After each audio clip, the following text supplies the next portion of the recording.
Oliftasi bo'lsam kerak shaharning. Har kun yangi libos olgan. Otamchi?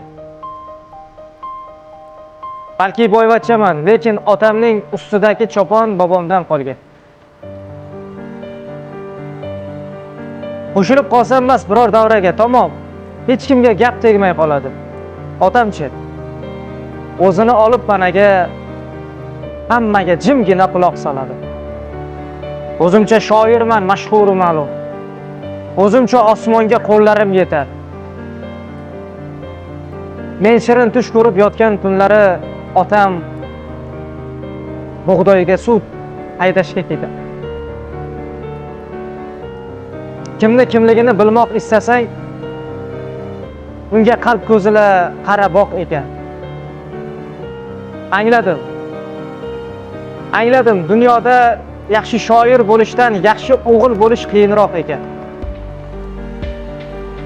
Otam dunyodagi eng yaxshi odam. Yomon farzanddirman, balki unga men sajdalar qilaman. Har lahza sajdalar qilaman. Otam sog' omon o'tkazgan har bir kunga men.